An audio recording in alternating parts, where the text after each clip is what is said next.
In the world of triumph, I repeat with more vehement certainty, truth is on the march and nothing will stop it. Today sees the real beginning of the affair, since not until today have the positions become clear. On the one hand, the guilty do not want the light. On the other hand, the doers of justice who will give their lives to get it. When truth is buried in the earth, it accumulates there and assumes so mighty an explosive power that on the day when it bursts forth, it hurls everything in the air.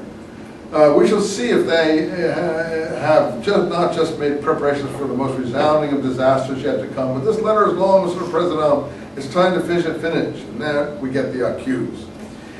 I accuse Lieutenant Colonel de Paty de Clam of having been the diabolical workman of a judicial error unconsciously. I am willing to believe, and of having then defended his calamitous work for 3 years by the most guilty machinations. I accuse General Mercier of having made himself an accomplice.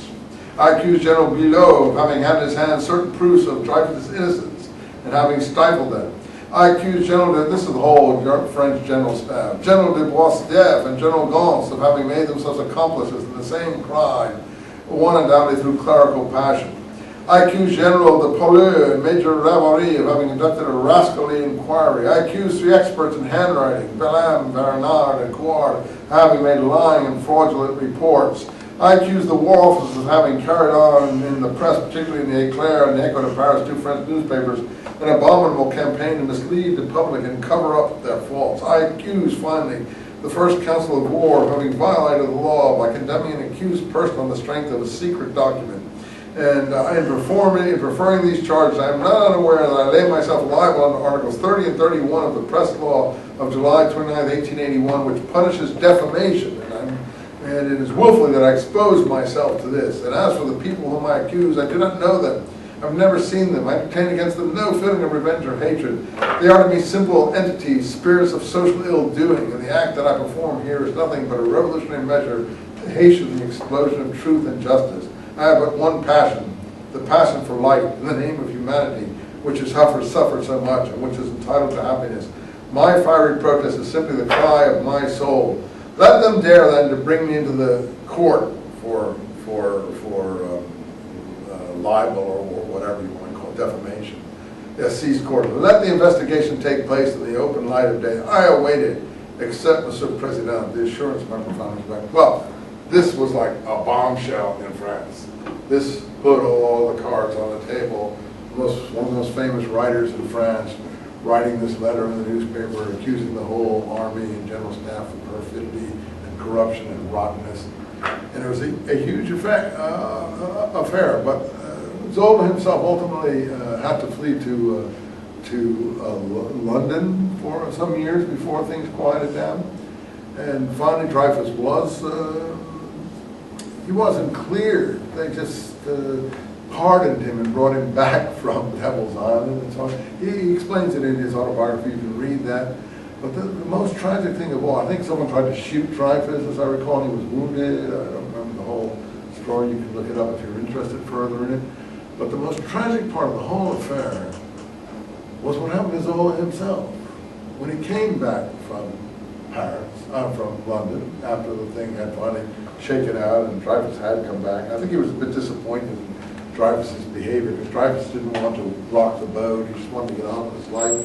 He stayed on the French general staff and fought in the First World War pretty honorably. Zola was living in an apartment building in Paris, and someone went up on the roof and put a clog into the chimney to his apartment, and he and his wife and family were all asphyxiated. That was the end of an honorable man. That's the price that he paid. Dreyfus didn't pay that price. Zola paid the price. It's an incredibly interesting event, and this is what triggers Herzl, as we'll see. Okay? So, yeah. I had a viewpoint that came through Degas, the French painter. Sure. One of his best friends was Jewish, and he had dinner almost every weekend. Some of those artists were Jewish. A few of those, I think, Pissarro yeah. was also one of his best friends. Right. He did the Impressionist shows with Right. him. After the Dreyfus affair, he was a rabid semi. Who? Degas. Yeah, well, it's not, And it before can happen that, to he the best wasn't. of people, what? Before that, he wasn't. Yeah, it's weird. This is very strange. You know, it's people who believe the propaganda think the French state is being degraded, but the whole thing, I think, has to be viewed in terms of the Franco-Prussian War, the demoralization of the French army. And we see in the First World War that the demoralization had not stopped. I mean, Verdun and places, they fought fairly bravely and lost a lot of people.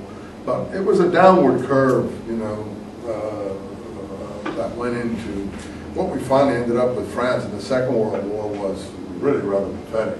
The British had to end up sinking the French fleet off of the coast of Algeria and Morocco, lest the Nazis got a hold of the fleet and used it against the Allies. The British literally sunk the French fleet with French on it, if you know that. A huge decision that Churchill made. Yeah, the French became collaborators and so on. So the glory of France really did, except for the Maquis and some of the underground people like Albert Camus and the others who made a big cause célèbre out of some of these things. The French did not equip themselves well in the last century, but this Dreyfus affair was really turned people forward against. So it was a huge matter. Okay, so we'll go to the Zionist writings. I meant to get there today, but it doesn't hurt to give you some background. Good luck, man. I hope you all knew all this had happened, right? You didn't know about all these things?